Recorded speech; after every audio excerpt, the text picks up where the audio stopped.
Oh yeah, they've changed. I just turned the recorder on. Yeah, they've changed stuff. At this I noticed this yesterday with one of my students. It's like they must have had some kind of lawsuit that says it's not enough to have a little thing that comes up that tells them they're recording. It's like you gotta, somebody got sued over something. It was probably Trump. Who knows?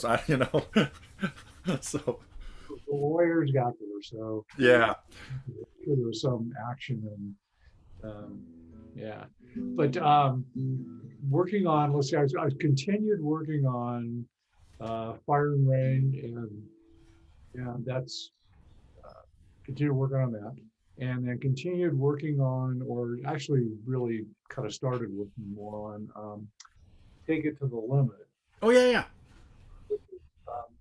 the intro part, and there's a couple little things in there, and then from Take It to the Limit, we were talking about thirds, and going up the neck on thirds, and thinking about that, and that became an academic exercise to some extent. Um, Cool. Yeah. Trying to think, and what uh, I'll start this. So we it was doing the C scale up the neck, doing thirds up the neck in the C scale, and when I think about it, if I think about it, and I think about it in terms of the notes that I'm going up on the B string, um, so that's, well, B and then B and E, Not quite. So you're actually playing what note though on the B string? C and E, C Yeah. and E, yeah, on the B string, but C and E, yeah. Um, and what I was trying to do as I did that was just make sure that I understood why I was playing each. Okay. Now, what I'm thinking about that, when I'm going up, so I'm thinking about the note I'm playing on the B string, but I'm thinking about it as C, D, E, F, G, A, B, C. I'm not thinking about it as 1, 2, 3, 4, 5, 6, 7. Okay, got it. I don't know why that matters to me, but so for some reason I could think of the pattern, knowing that when I go from uh, I could go to the minor third because I just went to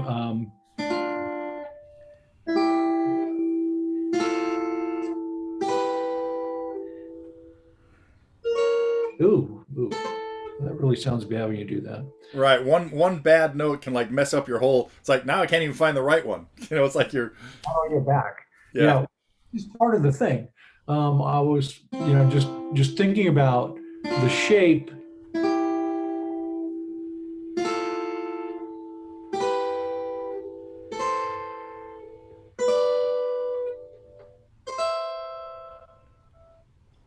Um, Go backwards. Take that down. Back down again now. oh, okay. Well, that's it.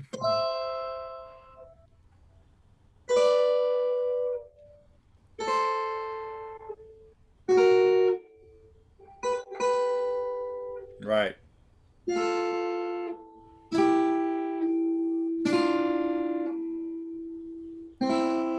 Yeah. It's uh, it's like I know the pattern, but I don't know the pattern. I don't know, for whatever reason it hasn't clicked yet. Okay. I mean, I can. So I have one. The first suggestion I want to get to here is, well, two or three things we'll do real quick. One is get more consistent with what set of fingers you use for every one of those. You've done that like three different ways now, as far as what finger goes to what string at what on which shape.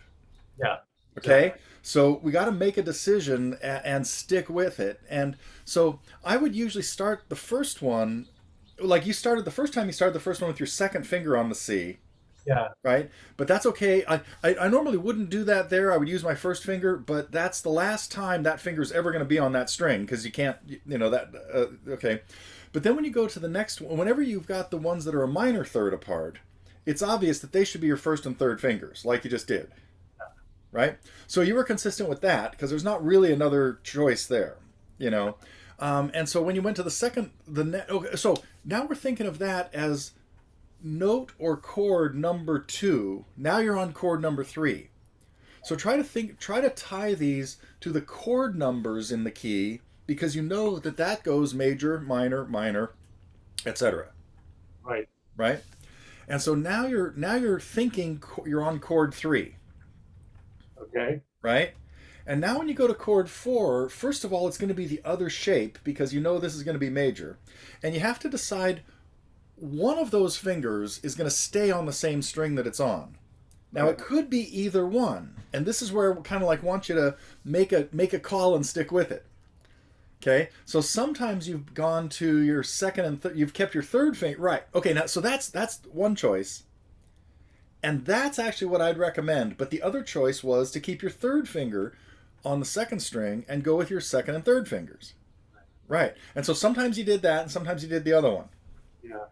Okay, um, so and realistically, if we were doing this in a song or something else, there might be times when those are not the best fingers to use, where you'd want to do the other one than the one you practice. So it depends on the context of what's really happening.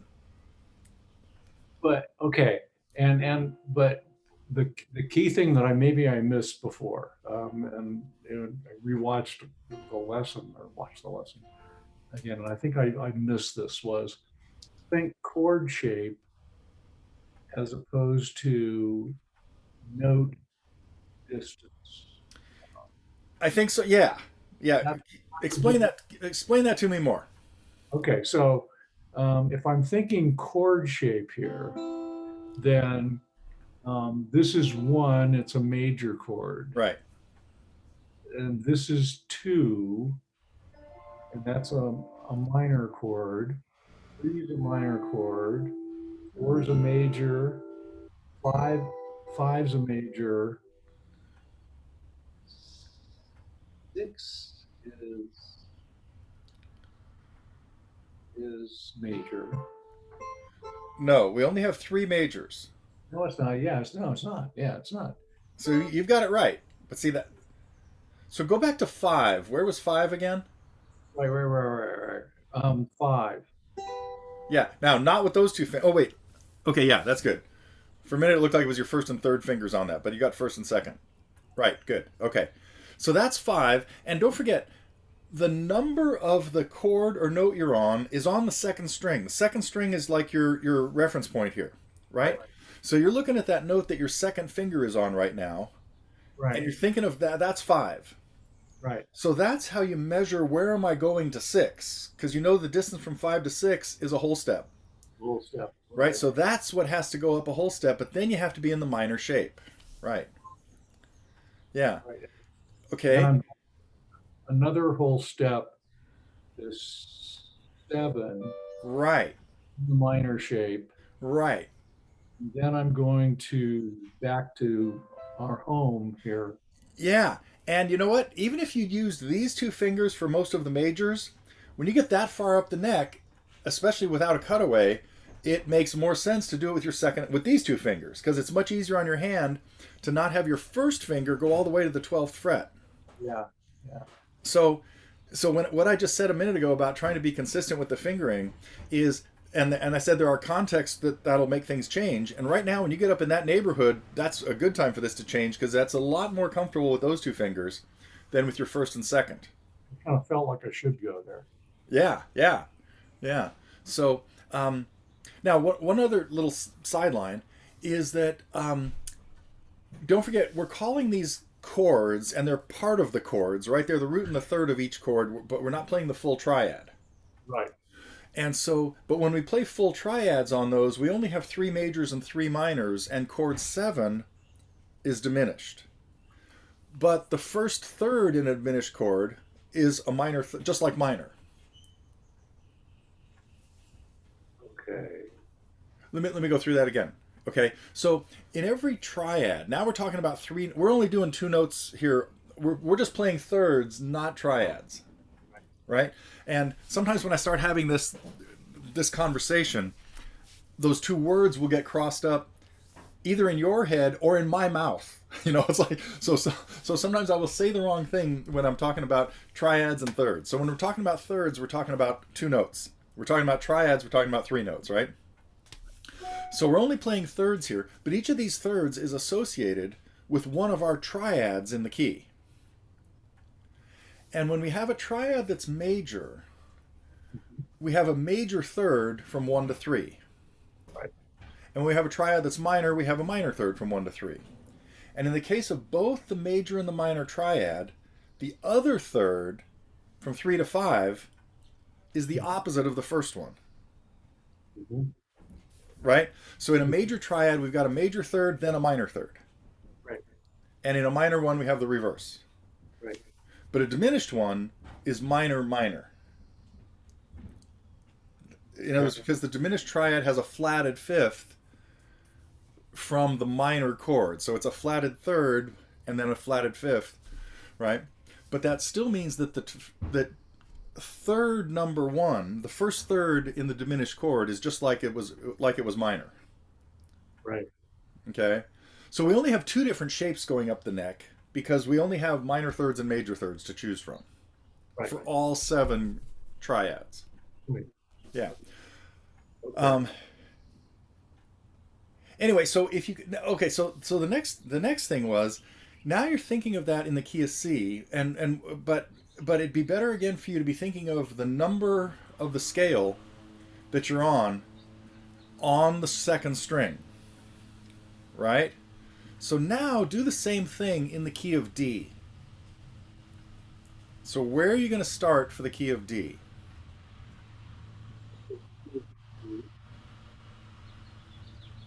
Start at key Right? And the first third will be to the major. right. So finger wise, again, that's a set of fingers we don't want to use for that.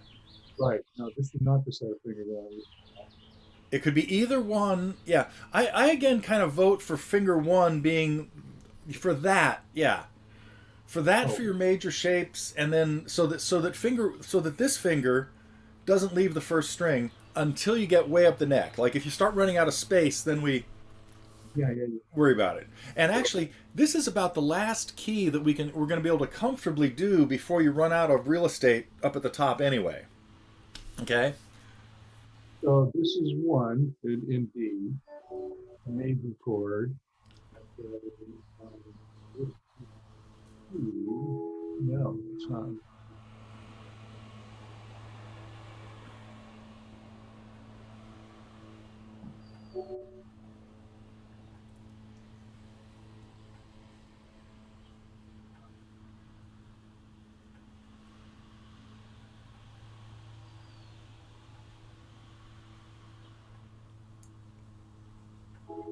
That doesn't sound right. That sounds right. Yeah, so what happened?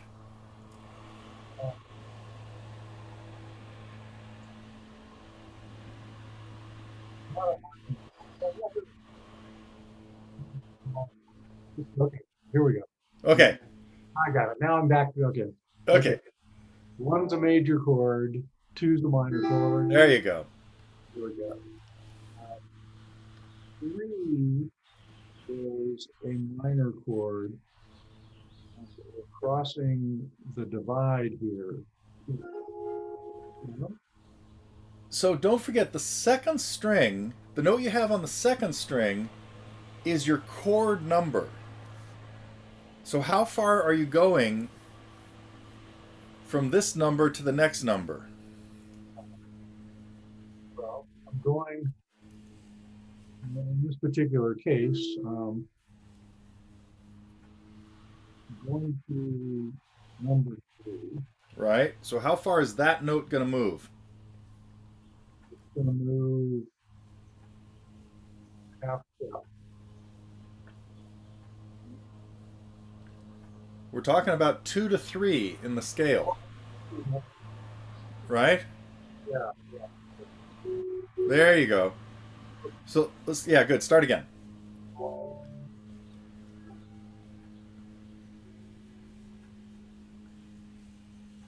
Now, Yeah. Good.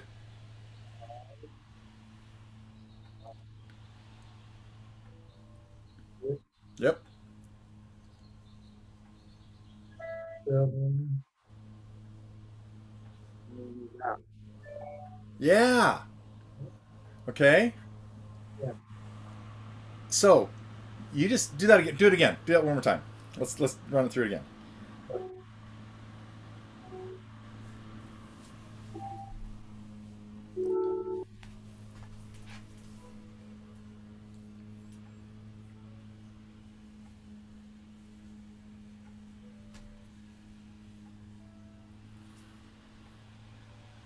Yeah. Go backwards. Finish.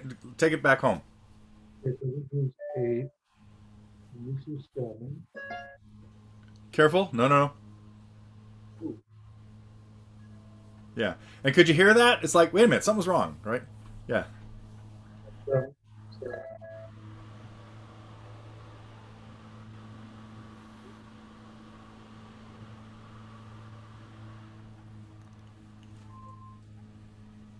5.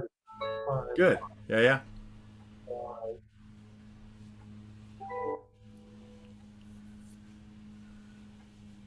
3.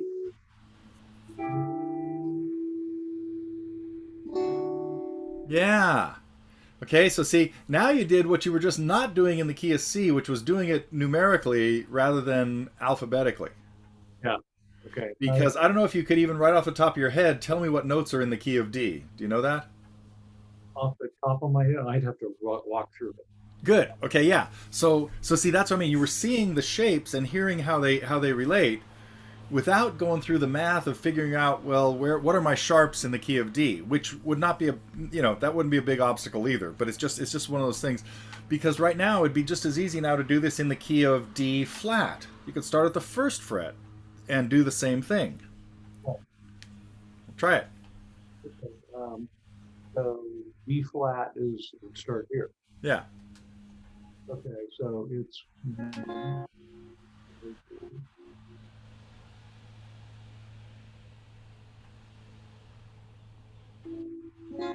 major.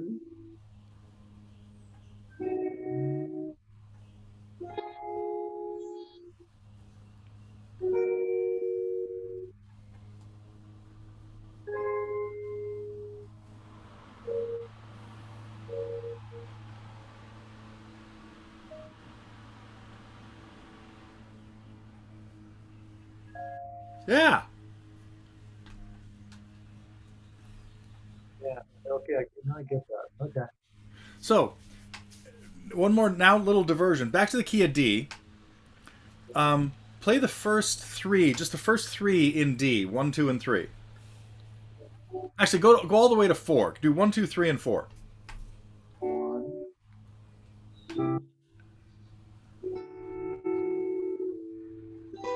4. Yeah, yeah. Okay. Go to number 3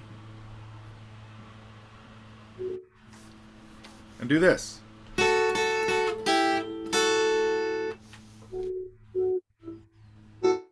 Yeah. Think about now the rhythm of what I did as far as the downs and the ups would go.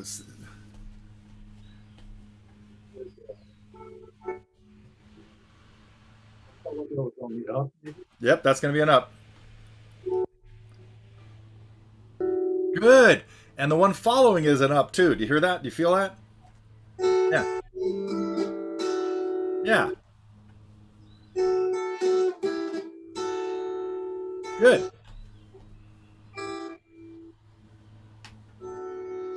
And then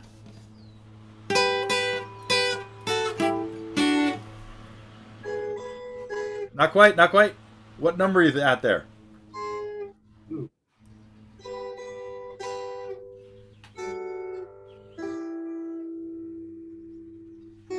Yeah. okay, so that was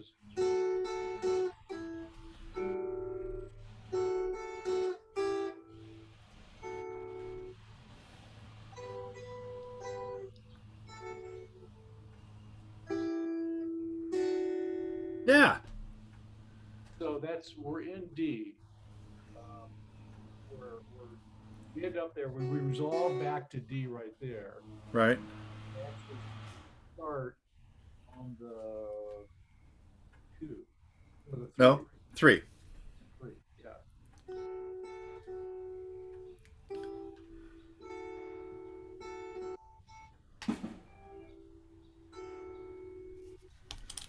Under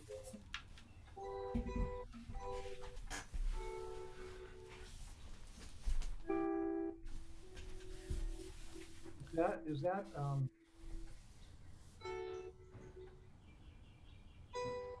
That's going to start with a down. Yeah, that one. That's a down. That's the beginning of a measure.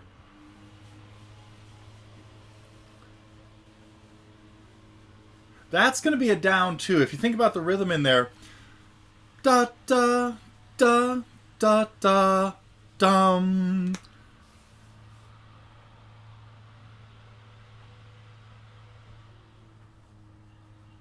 Those are quick. That's a quick change from three back to two. Da da da da da. Starting with a down, right? And then another down for one. Right. So it ends right on a beat. Yeah. that,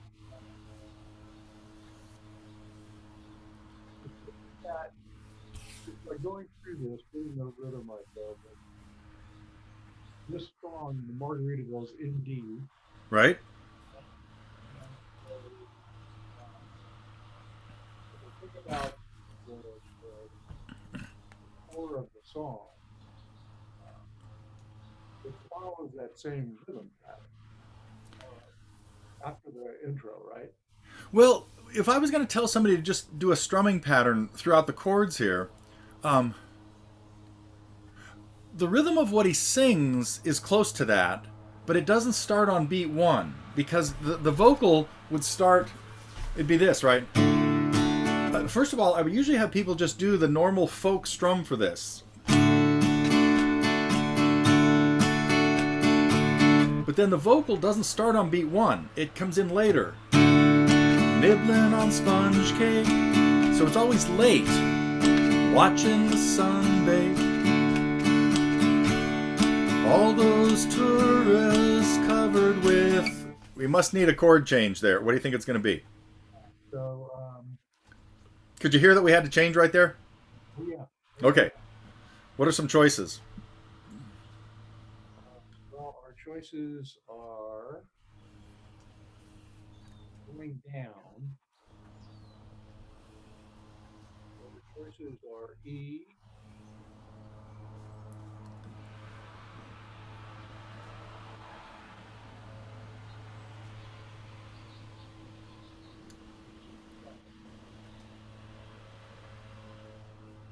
and E minor. So E minor is... So there's a good path you just chose to go on there, which is let's kind of identify all the chords in the key, all 6 chords in the key, and then that's kind of like you did with Keep on Trying. It's like, okay, here's my list of possible suspects, right? Right. Yeah. It would be E, and then it would be sharp minor, Good. and then it would be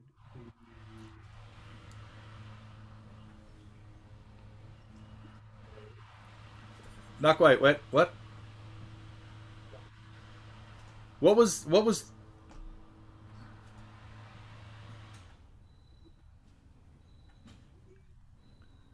E, F sharp minor, which is what number? 3.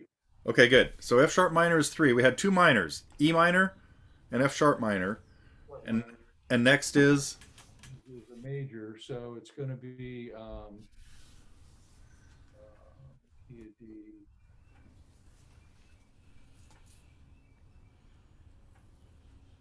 Oh, to be G. right, just a half step.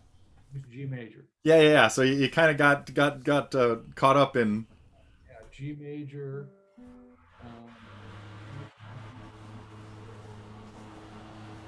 And because A is 5, that also is a spot where you could play a 7th chord. So we want to kind of have A7 on the radar, especially if you go to A and it sounds like, oh, A was right, then you might consider, let me try A7 and see if that is better or worse. Okay, so that's 5.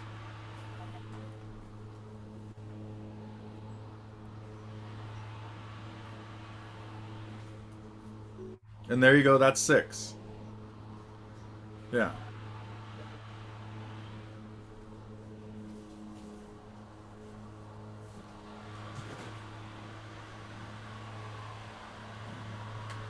Hang on, I'm losing your audio. A lot of times what you're saying is not coming through, but I'm reading your lips. So what? Yeah, now that's noise coming from here. There's like gardeners. Let me see if closing this door helps.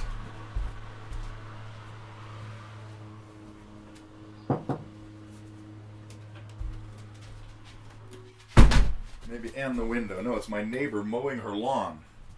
Aha. Yeah. Okay. Seven's going to be C sharp. And what kind of chord falls on 7? Well, it's going to be a diminished chord. Right. So, for practical purposes, that's not gonna enter the equation yet in terms of being a chord that we want to consider. When songs songs definitely use diminished chords, but rarely on step 7 where they really belong. So, and I might get to a little bit more explanation of that. Oh no, okay. 2 little diversions I got to make that are both related to what we've just been talking about. When we were thinking that lead starts on triad 3, Yeah. which means as far as the scale is concerned, the lower note is note 3 of the scale. The note on the second string is note 3, and the note on the first string is what note? What number then?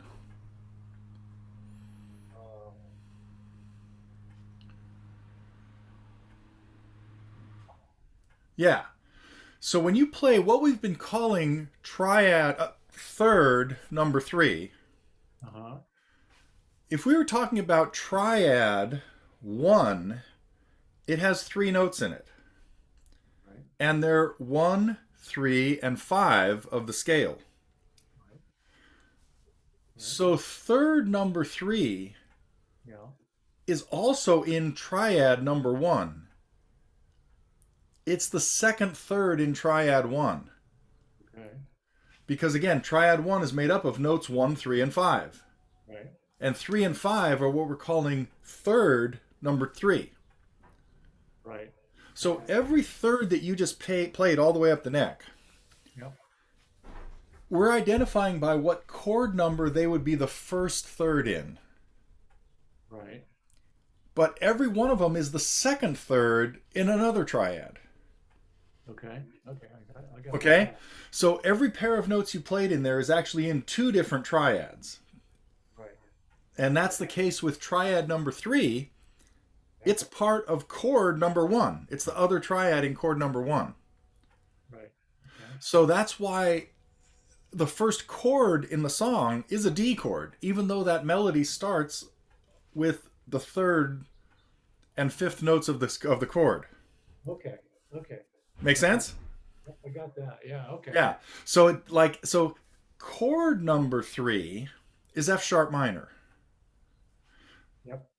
And so when you played third number 3, you're playing 2 of the notes in an F sharp minor chord. Okay. You're playing the root and third of F sharp minor. Right. But those notes are also the third and fifth of D, of chord 1. Okay. Okay? Now, if that hasn't confused you enough, I'm going to try harder here. Okay. But when we talked about chord 5, chord 7, the diminished chord is made up of 3 of the notes of the scale, starting with note 7 as the root, which means the numbers of the 3 notes in chord 7 are 7 is the root. The third of that chord would be what number of the scale? 2. Good. And the fifth of that chord would be? 4. Okay.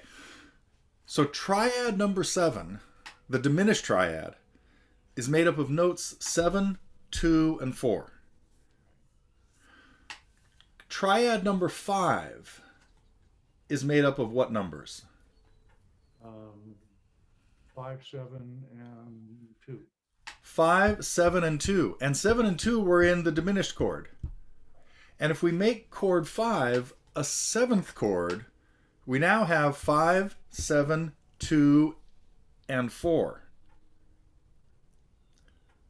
Okay. Those 3 notes that are not 5 are the diminished chord. Okay. So the diminished chord that falls on step 7 is in chord 5 when you play it as a 7th chord.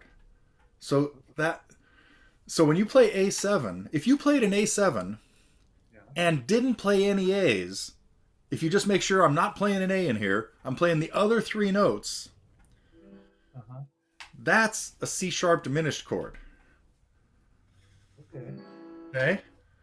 But see, you can't hear that as a diminished chord right now because you just heard it as A7. Right. So it doesn't sound particularly like dissonant or anything because you're hearing an. So anyway, that's why we don't see the diminished chord occur very often in a song, because usually if it would have been appropriate, you use a dominant 7th chord on step 5. All the notes in that chord, in that diminished chord, are in that 7th chord. Okay. And again, there are just lots of levels of possible confusion here, because I'm talking about a 7th chord built on step 5. Right. Then I'm also talking about chord number 7 in the key, Right. right? And that's a bit of an apples and oranges thing, right? So we're using the term 7 there for like different applications, Right. right? So this is part of what got me fascinated by music back when I was a kid, because it's like, this is it can be so confusing, and if you can solve the puzzles, anyway. It's got to resolve itself somehow. And that's the important thing about so that's why a 7th chord has more dissonance in it, because it's got a diminished chord in it, and diminished chords have a lot of tension and dissonance in them. And so that's why you use a 7th chord on 5 instead of just a major chord, because it demands resolution louder. Okay. Okay? All right, back to Margaritaville. So we've been singing the song, we've been playing a D chord, and now we just went through the other chords in the key, and now you got to figure out what chord is going to happen when it changes to all those tourists covered with, on the word oil, we need a new chord. What's it going to be?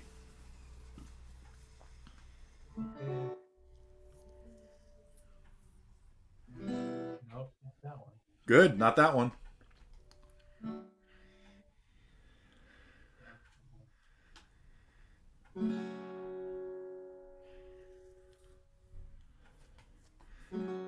Not as bad as the last one, right? Like, in other words, you could hear E minor's not even close. F sharp minor, oh, that's closer.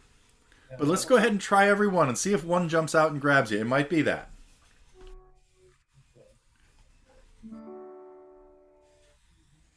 No, Okay? not that. Not that.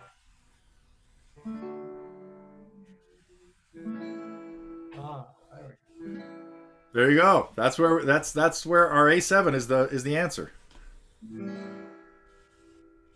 And now, what do you think's going to happen here?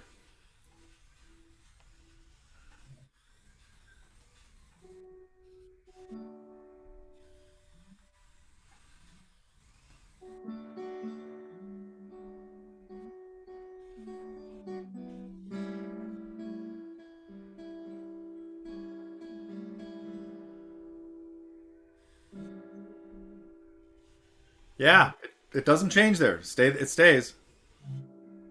Drum.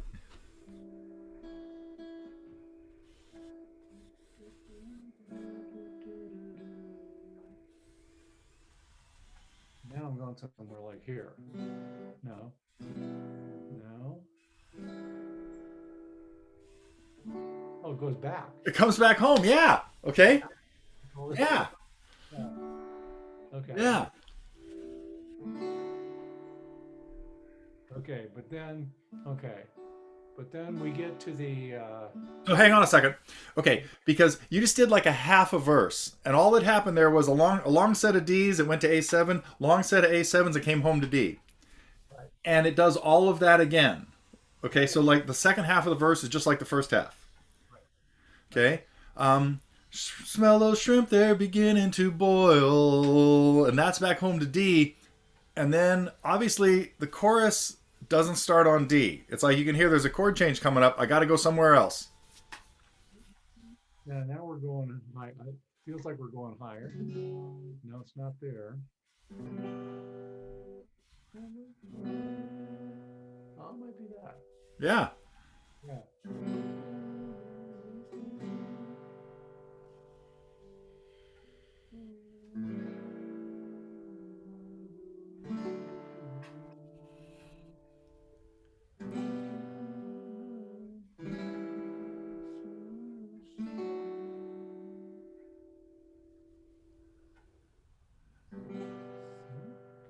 Okay, now it goes somewhere else.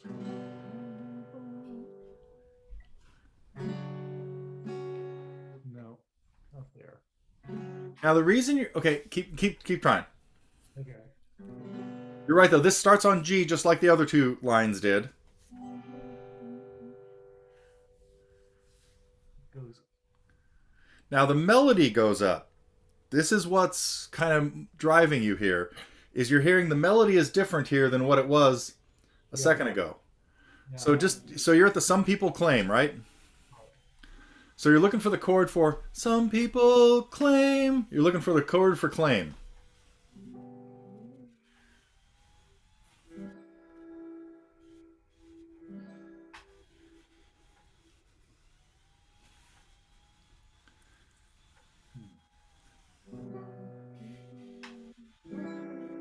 Well, that could be it. It's the same chord, just because the melody went up. So when you use the descriptive terms, it goes higher or it goes lower or something like that. You're actually referring to what you hear in the melody, which could have no bearing on what the chords are doing. You know. So the fact is that the melody went higher here than it did the last time, but it still goes to A7. But it went higher to a note that's in A7. Right. So this is where on a another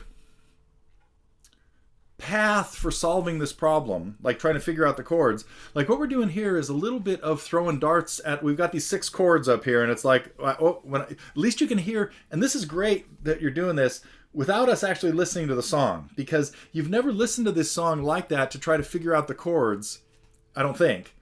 And so we don't really have a clue, you know, but if you were listening to Jimmy Buffett here, you'd be able to tell more obviously, where the chords change, and sometimes it might even jump out at you, oh, of course that's a G chord again, or because in the verse all we hear is D and A7, and if you were listening carefully to the song, you'd hear that when it starts the chorus, that's a chord I haven't heard yet. It's not A7, you know.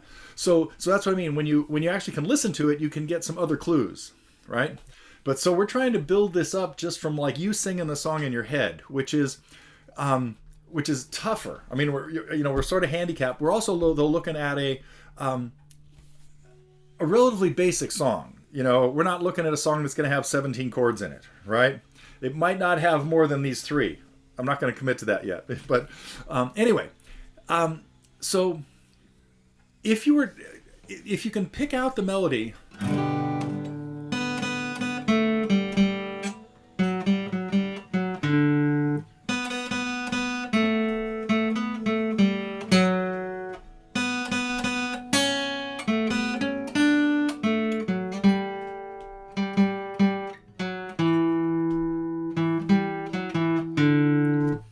So if you can find the melody notes that you're singing, then you'd be on that spot where you'd hear some people claim, and you'd see that the note is a C sharp that I'm singing there.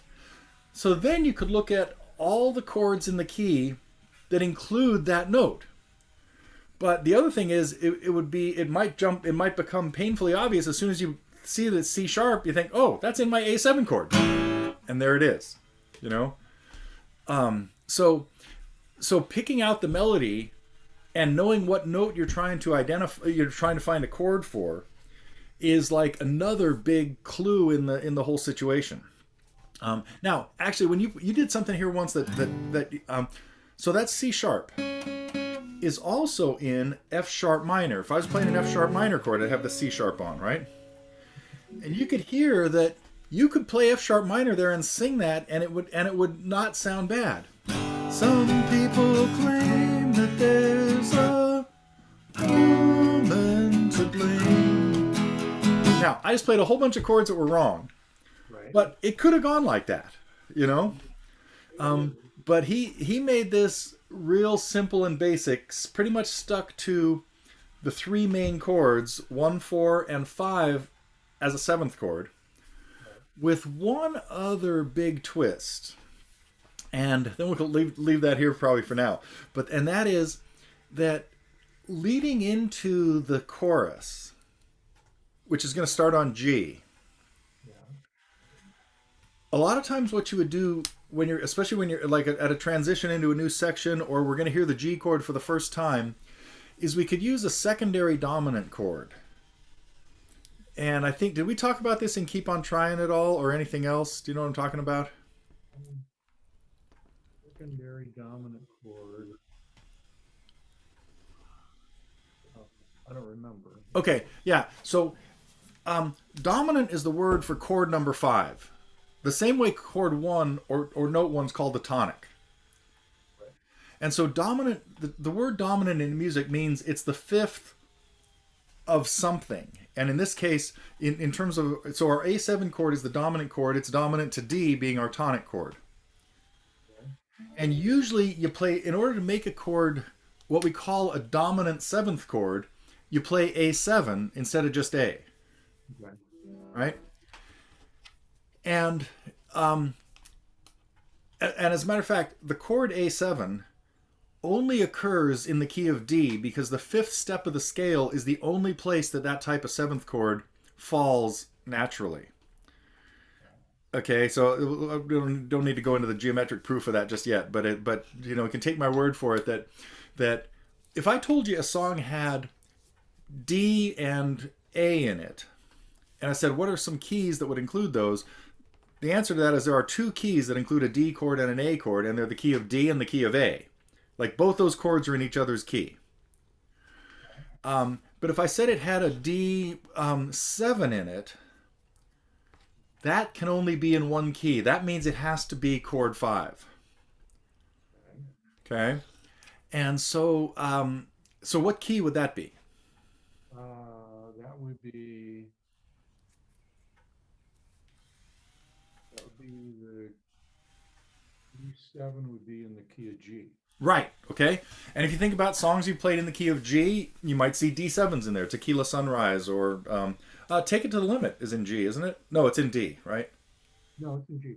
Yeah, okay. So there's probably D7 chords in there. Yeah. I can't remember off the top of my head. I don't think so. But Yeah, maybe not. Yeah.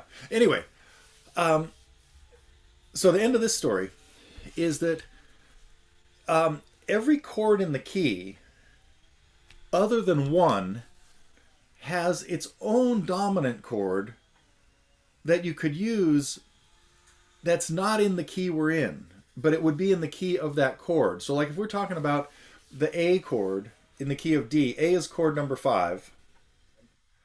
But if we wanted to use a chord to outside of the key of D to pull us to that A really strongly, we would use A's dominant chord, which would be chord 5 in the key of A, which would be what? E. So we would use an E7 chord before an A chord to create a lot of tension that will resolve us to A. Okay. So play E7, go to E7, yeah. No. And then to A. Yeah, see how that A feels like it resolves the mess that E7 created? Yeah. Now, so what chord could we use to get us to G? Get us to G. So in G, the fifth is D. Yeah. And so we were looking for D's dominant. So So just D7 is what we'd use. D7 is what we use. Yeah. And that chord is not in the key of D because one of the notes there is not in the key of D. The note that what note made this 7? This one. Which is what? C. And we've been playing A chords, and all these A chords have C sharps in them. Right. So C sharp is in the key of D. Right. Right? So that this chord is not in the key of D because it's got a C natural in it. Right. It's in the key of G because G is the key that would have C natural in it, and it's the chord that's used to take us to G. So now we finish our verse in smell those shrimp, they're beginning to boil. Wasted away again. So right there, I threw in a D7 to pull me to G. Okay, I see. Then to A7. Stones away again. And then to D. And then D7 again. Which pulls us to G again. Searching for my lost shaker of... Yeah. And then again, since we're going to G one more time. Some people claim that there's a... Now we have a quicker change coming up, but I'm going to leave you there and let you see if you can figure out the rest of the song from there. But so far we haven't done anything, those are all the chords in the key. It doesn't use any of the minor chords. But you can hear that there's a quicker change coming up. Woman to blame. That was a couple of different chords, right? And I know. And then when it hangs there, da da da da da. We're back home to D at the end. You got it? Yeah. And so we've just been doing this by ear. So I should just try to keep doing the same thing as opposed to writing it down, or should I write this down? Or what? No. You know what? No, don't write it down. Memorize it by ear. Okay. Because that's really how you want to learn to memorize songs, is by being able to hear that, oh God, it's got to go to B minor there. How could I have forgotten that? Or whatever, So that it's much easier to memorize songs when you hear the changes rather than trying to have your photographic memory keep that page like in front of you. Okay. So so this is the most useful way to actually learn songs, is to figure out the chords by ear. So try that with another half a dozen songs this week. Okay. Well, let's see. If anything just pop up, here's a good one to try to learn by ear. There are some easy ones. Teach your children. Have we talked about that? I don't think so. I think okay. Okay. So I would put Teach Your Children on the list. Take Me Home, Country Roads, John Denver. Yep. Okay. So in the case of both of in the case of any of these three, I'm going to give you one more, and they're getting progressively more complicated. Okay. In the case of all of these songs, the first battle is going to be to figure out what key they're in, like where is home, and then make sure you make a list of the chords, that are in that, or at least have them in your head. And kind of try to think of them as 1, 4, and 5 first. Like lock into the major chords first. Then worry about the minor chords. But all of those chords are going to be like fair game in the progressions that I'm giving you. Okay? And just like in Keep on Trying, there could be some red herrings in there. There could be chords not in the key. But make sure you've exhausted all the possibilities of the chords in the key before you step outside the key. Before you look for other stuff. Okay, the third one is going to be Nights in White Satin, Moody Blues. Okay? It's a little more complicated progression than either of those. Although Country Roads has three full sections. that are each a little bit different. There's a verse, a chorus, and a bridge. Teach Your Children is kind of a one-trick pony. It's almost the same thing going on throughout the whole song, with one little twist at the end when they get to all of a sudden I got the wrong song in my head. Your parents, well, don't you ever ask them why. They told you you would cry. Just look at them. And up until then, it's the same progression that it's always been from the beginning. But when they get to the word sign, and you know they love you. So that's the only thing that's something a little bit different than the main progression that you'd probably figure out pretty quickly when you get started on that. So, all right, you got it. Teach Your Children, Take Me Home, Country Roads, and Nights in White Satin. But anything else you can mess around with would be great too. Okay. All right, you got it? Thanks, Neil. Sure. Sounds like I hope you have fun doing this, because this is. Yeah, no, this is all fun. Hey, by the way, did you work on the G scale up the second and third strings? I think I tried it. Now I can probably. Okay, good. It should make more sense now. Yeah, it's going to make more sense. Perfect. All right. Catch you later.